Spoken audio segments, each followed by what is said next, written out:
पूरी जवानी लगा दी, बड़ी मेहनत की। ये वाला जो स्टेप है ये पहले भी किया लेकिन किसी ने नोटिस ही नहीं किया। मैं यकीन माने इतना परेशान होता हूँ कभी कभी, मुझे समझ नहीं आती कि मैं क्या बात करूँ। मैं बिल्कुल ये जो भी मैं बोलूँगा, एक तो मैंने कोई लिखा हुआ नहीं है और मैंने कोई तैयारी भी नहीं की, मैं पहले ही बता रहा हूँ। अगर उसमें कोई गलती हो तो काइंडली उसको छोड़ दीजिएगा। ख़ास तौर पे हमारी जो भारतीय दोस्त हैं उनसे मैं दरख्वास्त करता हूँ, दिल पे नहीं लेना प्लीज़। ये बिल्कुल जेन्युइन है, मैंने मूवी भी नहीं देखी। चलें अब तो बात पूरी हो गई ना। धुरिंदर, धुरिंदर नाम की एक फिल्म रिलीज होती जिसमें रहमान डकैत, जिसमें चौधरी असलम, और बीच में आप डाल देते हैं वो भारतीय बंदर जिसका नाम रख देते हैं धुरिंदर, ऑपरेशन धुरिंदर। यार देखिए, जब कहते हैं ना किस्मत खराब चल रही हो तो कुछ भी कर लें वो आपके मुंह पे चपेट पड़ती है। और इस फिल्म की 2-3 पॉइंट्स ऐसे हैं जो मैं बिल्कुल बात करूंगा, लंबी चौड़ी कोई गपशप नहीं है, छोटी सी गपशप करूंगा। डिटेल्ड वीडियो अगर आपका मूड हो कि मैं करूं तो फिर आप मुझे कमेंट्स में बताइएगा।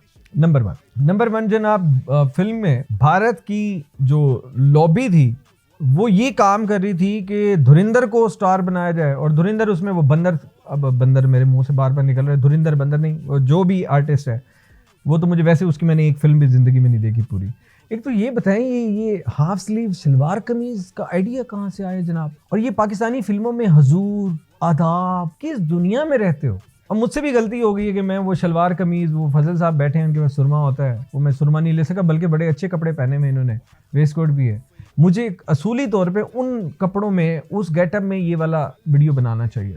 पाकिस्तानी ऐसे होते हैं। पहले तो ये जो आपकी जो सेंस है ना आपकी ये कपड़ों की पाकिस्तानियों को लेके, और फिर बोलने की खास तौर पे आदाब, हजूर, मियाँ, जनाब, अबे कहाँ होता है, कौन बोलता है? ये जो सस्ती किस्म की आपकी डायरेक्शन और सस्ता किस्म का स्क्रीन प्ले और सस्ती किस्म की आपकी वो क्या कहते हैं उसको, स्क्रिप्ट है, और निकल आओ इससे बाहर।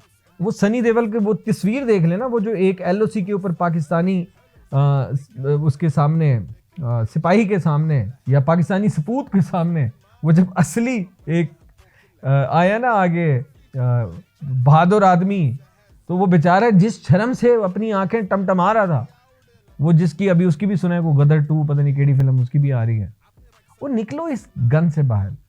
ये हेट्रेड फैलाना, और फिर क्या हुआ है, कितने मुल्कों में बैन हो चुकी है तुम्हारी फिल्म सिर्फ इसलिए कि बकवास फिल्म थी जिसका एजेंडा ही कुछ नहीं था। एक तरफ फिक्शनल लिख रहे हो, दूसरी तरफ कह रहे हो कि वो inspired by the real stories. ये क्या बकवास है? और उसमें वो जो प्राइम मिनिस्टर था वो किसका था? पाकिस्तानी था वो तुम्हारी तरह वाले गोभी सिंह, पता नहीं क्या नाम रखा हुआ है, किसके साथ रिलेट कर रहे हो? मनमोहन सिंह के साथ। और ये बता रहे हो कि तुम्हारा प्राइम मिनिस्टर हमारे साथ, हमारी एजेंसीज के साथ मिला हुआ था। दुफ तुम्हारी जिंदगी पे, तुम्हारे स्क्रीन प्ले पे, तुम्हारी सोच पे दुफ है। किसके खिलाफ बनाई है फिल्म? पाकिस्तान में मैंने आज ही खबर पढ़ी है कि सबसे ज्यादा डाउनलोड होने वाली फिल्म है, क्योंकि हम एंटरटेनमेंट मांगते हैं और हमें इस फिल्म में सिवाय एंटरटेनमेंट के कुछ नजर नहीं आया। अच्छा, धुरिंदर नाम रखा कि तुम्हारा वो जो स्पाई है वो हीरो होगा, लेकिन यहाँ तो बाजी रहमान डकैत ले गया भैया। इंडिया हो, भारत हो, बांग्लादेश हो, या जहाँ पे भी उर्दू हिंदी समझी जाती है, वहाँ पे तो अक्षय खन्ना साहब, वो कौन सा गाना मुझे तो बोल भी नहीं आता, लेकिन वो जो यूं यूं पता नहीं और क्या क्या ये किया है।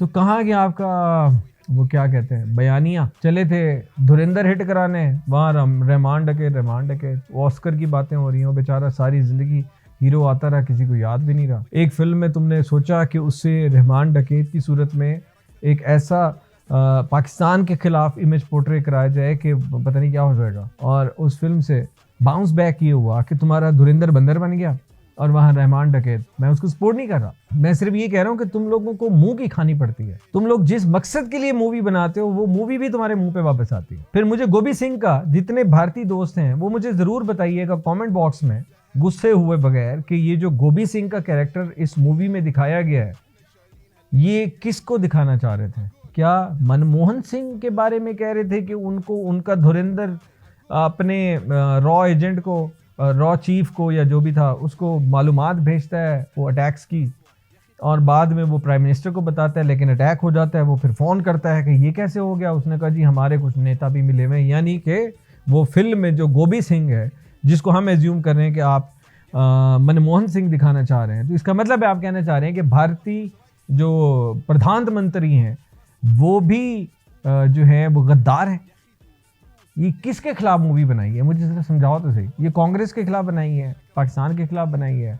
मतलब गोदी मीडिया को शर्म आनी चाहिए कि अपनी मौजूदा हुकूमत को खुश करने के लिए, उनके ज़रा मतलब वो करने के लिए मैं इस हद तक आ गया कि समझ ही नहीं आई कि पाकिस्तान के खिलाफ बोल रहे हैं या अपने ही किसी prime minister, ex prime minister के खिलाफ बोल रहे हैं, जिसकी वजह से आज भारत की इकॉनमी इतनी इंस्टेबल है, जिसकी वजह से आज भारत ये बड़के मारता है और हमें कहता है कि कर्जे लेते हो और पता नहीं क्या हो तो क्या नहीं हो, कह सकते हो, लेकिन मतलब कौन हो तुम लोग? तो धुरिंदर की फ़िलहाल 2 सवालों के साथ छोड़ के जा रहा हूँ कि रहमान डकैत कैसा लगा है। दूसरा मुझे बताएं कि वो गोपी सिंह कौन है।